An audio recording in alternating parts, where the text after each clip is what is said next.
단적으로 거래가 많은 이유는 돈 없는 분들이 많으니까요. 돈 1,000만 원만 있어도 돼요. 대부분 거의 40% 이상이 이런 명의대여 투자라고 보시면 돼요. 신축 빌라를 분양가에 그대로 매입을 하고 그리고 분양가 그대로 전세가를 집어넣는 방법이에요. 안심전세 보증보험을 가입 안 한 사람들이 있을 거예요. 덜어요. 그러면 이 집이 경매를 넘어간다고 하면은 또 그 임대인은 요구를 하죠. 이 집을 너 넘겨줄 테니까는 얼마 달라. 오히려 그 전세입자는 오히려 더 높은 가격에 집을 사는 거예요. 안녕하세요, 브릿지입니다. 오늘은 최근 거래량이 급증한 빌라 매매와 관련해서 알아보려고 하는데요. 1, 2인 가구가 거주하는 원룸, 투룸 형태의 연립 다세대 주택을 빌라라고 말합니다. 최근에 매매값과 전세값이 오르다 보니까 이 풍선 효과가 빌라까지 번지고 있는데요. 서울 부동산 정보광장에 따르면 지난 7월 이 연립 다세대 주택의 거래 건수는 7,300여 건입니다. 이는 지난 2008년 이후 최대치인데요. 오늘 브릿지는 주로 어떤 분들이 이 빌라를 매매하고 있고 또 투자에 유의할 점은 없는지 등을 알아보도록 하겠습니다. 네, 이곳은 강서구 화곡동에 위치한 빌라 밀집 지역입니다. 뒤로 보이시는 것 같이 이 다세대 연립주택들이 빼곡히 들어서 있는데요. 지하철 2호선과 5호선이 통과하는 까치산역 인근에 위치해서 직장인들의 수요가 높은 곳입니다. 지난달 이곳 화곡동에서만 657건의 빌라가 매매가 거래가 됐는데요. 실거래 내역을 살펴보면 주로 29에서 47제곱미터 소형 평수를 중심으로 매매가는 2억 원에서 4억 원 선이었습니다. 그럼 지금부터는 현장 중개소들을 들러서 주로 어떤 분들이 이 화곡동의 빌라를 매매했고 또 어떤 목적으로 투자를 했는지 등을 알아보도록 하겠습니다. 단적으로 거래가 많은 이유는 돈 없는 분들이 많으니까요. 그리고 역세권에 뭐 생활권 잘 돼 있고 살긴 좋아요. 30대, 40대 다양해요.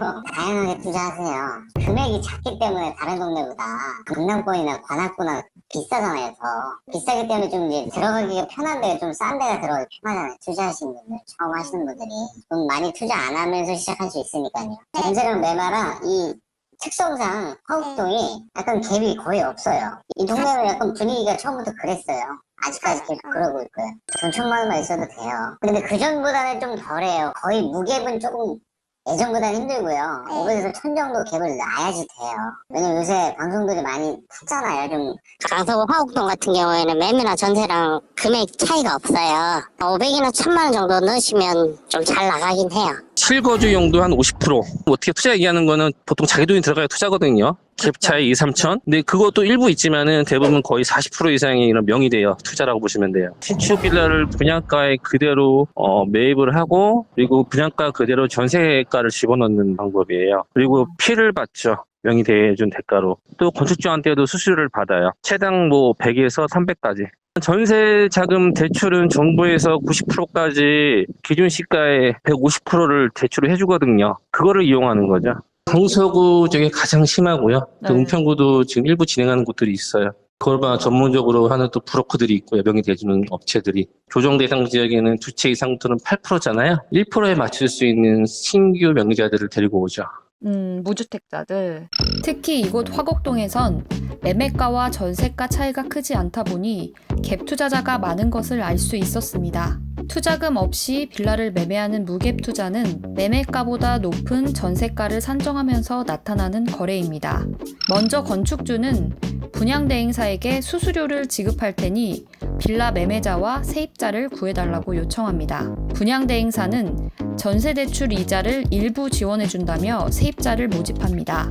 이때 전세가는 매매가 1억 4천만 원보다 3천만 원 높은 1억 7천만 원에 책정됩니다. 임차인은 공적 보증기관으로부터 전세대출금 상환보증 및 전세보증금 반환보증을 받아 보증금 1억 7천만 원의 임대차 계약을 맺습니다. 임대인은 보증금 1억 7천만 원 중 1억 4천만 원은 건축주에게, 나머지 3천만 원은 분양대행사에게 지급합니다. 분양대행사는 이 3천만 원 중 일부를 수수료로 갚고 나머지를 매입자와 임차인에게 각각 취득세와 대출이자 지원금으로 나눠주는 구조입니다. 빌라 매입자의 입장에선 무주택 명의를 활용해 투자금 없이 빌라를 매매할 수 있는 셈입니다. 빌라정보통에 따르면 이와 같은 매매가와 전세가가 똑같은 무갭 투자와 관련한 문의가 잇따릅니다. 전문가들은 이 경우 애꿎은 세입자들만 피해를 볼 수 있어 주의가 필요하다고 얘기합니다. 만약에 빌라 시세 거래된 시세가 1억 4천의 시세인데 공시가를 보니까 150대리잖아요. 그럼 1억 7천까지 받을 수 있다라는 거야. 보증보험까지 다. 3천만 원도 뻥튀기 시켜버리는 거죠. 세입자 맞춰주고 세입자한테 이자 지원해주고. 그래서 명의 넘기고 그 여자한테. 그런 게 지금 더더욱 두드러지고 있어요. 전부 다 많이. 나중에 이제 채권 회수가 안 되잖아요. 그럼 허그라는 그 공적 주택보증공사에서 경매를 집어넣겠죠. 그러면 투자한 명의자들은 그냥 신용불량 상태가 되는 거죠. 안심전세 보증보험을 가입 안 한 사람들이 있을 거예요. 덜어요. 그러면 이 집이 경매를 넘어간다고 하면은 또 그 임대인은 요구를 하죠. 이 집을 너 넘겨줄 테니까는 얼마 달라 피를 몇백이든. 그래서 명의 넘겨주는 거죠. 쉽게. 오히려 그 전세입자는 오히려 더 높은 가격에 집을 사는 거예요. 실거주 목적에서는 뭐 할 말은 없는데요. 그래도 1주택이잖아요. 그러니까 무주택자들이 앞으로 이제 여러 가지 기회들이 있을 텐데 그 기회 비용, 그 상실된 기회 비용이 있을 것이고, 두 번째는 아파트하고 좀 달리 막상 팔 때 되면 제값 못 받는 경우들이 많거든요. 아파트는 뭐 한 3년, 5년 지나도 새 아파트잖아요. 근데 빌라 같은 경우는 그게 신축하고 그게 짧거든요, 기간이. 3년, 5년 지나면 상대적으로 선호도가 떨어지니까 제값 못 받는 경우들도 많고. 네, 오늘 현장에서 알아본 결과 최근 빌라 매매에 나선 분들은 두 가지로 나뉠 수가 있었습니다. 첫째, 아파트 전셋값이 오르자 빌라 매매에 나선 경우와 이 빌라의 적은 매매값과 전셋값 차이를 이용해서 갭 투자에 나선 분들이 있었습니다. 네, 심지어는 아무런 투자금 없이 빌라를 매매하는 무갭 투자 현상도 나타나고 있었는데요. 이 경우 전세가 하락 시에 애꿎은 세입자만 피해를 볼 수 있어서 대책이 필요해 보입니다. 또 실거주 목적으로 구입하신 분들도 전문가들의 조언에 따라 빌라는 환금성이 좋지 못하다는 점 등도 고려해 볼 필요가 있을 것 같습니다. 네, 다음 이 시간에도 브릿지는 현장감 있는 정보들로 여러분들을 찾아뵙도록 하겠습니다.